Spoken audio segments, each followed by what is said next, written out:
This video tutorial will cover the topics of the agency and principal relationship and also the roles and responsibilities of staff in a real estate office. The agency-principal relationship. Now, in terms of common law, the principal is your client. The principal is not the principal of your agency. So the principal is whoever you have the written agreement with. So for sales, the principal would be your seller. For rentals, the principal would be your landlord.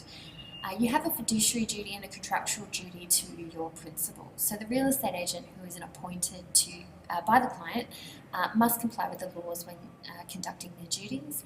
They must act honestly, fairly and professionally in the performance of their duties. They must act within the code of conduct in the legislation as well as agency practice. Exercise reasonable skill, care and diligence, act in the client's best interest and also protect the client's assets and money. So fiduciary duty are those duties that are based upon trust. So to give you a couple of other examples, when you are sick, you will go to the doctor. The doctor will prescribe you with medication, which you will go to the chemist and you take. You assume that because they are the licensed individual, they're professional, they're educated in their field, that the information and advice that they're providing with you is in your best interests. It's the same when you go to a solicitor and you ask for legal advice. You will make a decision based on the advice that that person has given you and you assume that information to be correct. So salespeople and property managers have the same obligations put on them when they're talking to their sellers or their landlords about their obligations under a contract with a tenant, or even how much property is going to sell for, what the best method of sale is, how much money they should invest in marketing. People make huge financial decisions based upon the information that you give them, so it's really important that it's accurate and correct. If you don't know information, you're not sure on something, the best thing to do is obviously find out rather than assume or guess anything when you're talking to clients. You also have a contractual duty, so very similar in the fact that you must follow the terms and conditions as set out in the contract. We'll be looking at the different types of contracts that you have in sales and property management a little bit later in the course. Roles and responsibilities of staff. So there are many different roles within a real estate agency. The main four are outlined on this slide.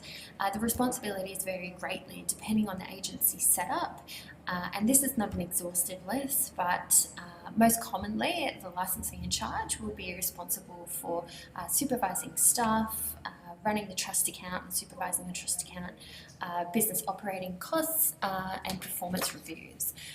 Salespeople will be responsible for selling property, obviously, marketing, conducting inspections, whether it's open for inspections or by appointment, negotiating with buyers on behalf of their sellers, overseeing the contract process and settlement processes as well. Property managers will be responsible for collecting rent, routine inspections, leasing property and doing the same opens and inspections by appointment as salespeople do. They'll be responsible for terminations, vacates. They will go to the tribunal and represent the owner at the tribunal if anything was to ever come to that, as well as arranging and overseeing maintenance. Support staff in an office will be responsible for completing documentation, preparation of advertising, uploading properties to websites, taking phone calls and dealing with inquiries, and anything else that the salespeople and property managers need help with in an agency.